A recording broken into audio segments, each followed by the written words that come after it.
না পেয়ে তোমার দেখা, একা একা দিন যে আমার কাটে না রে। ভেঙে মোর ঘরের চাবি নিয়ে যাবি কে আমারে, ও বন্ধুয়া। আজ আমাদের বিশ্বকবি রবীন্দ্রনাথ ঠাকুরের ১৬৫তম জন্মবার্ষিকী।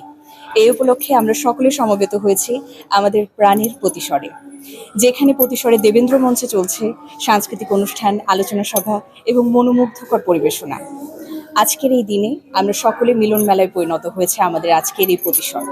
কিন্তু প্রত্যেক বছরই এখানে আসি, অনেক ছোটবেলা থেকে আসি, খুবই ভালো লাগে এবং এই দিনগুলো আমি অনেক বেশি মিস করি। এবং যে আমাদের ছোট নদী চলে আঁকেবাঁকে যে কবিতা লিখেছে, এই যে নাগর নদীর ধারে বসে, ওইখানেও কিন্তু আমি গিয়েছিলাম। তো বিশ্বকবি রবীন্দ্রনাথ ঠাকুরের কথা বলতে গেলে তো অনেক বলা যায়, কিন্তু আমি তো ক্ষুদ্র মানুষ, অতদূর বলতে পারবো না, কারণ সাগরের সীমানা আমি বলতে পারবো না। ব্যক্তিত্ব শুধু কবি নয়, দার্শনিক নয়, তিনি মহা একটা কাব্য। তিনি শিল্প জগতের স্রষ্টা, সঙ্গীতের স্রষ্টা।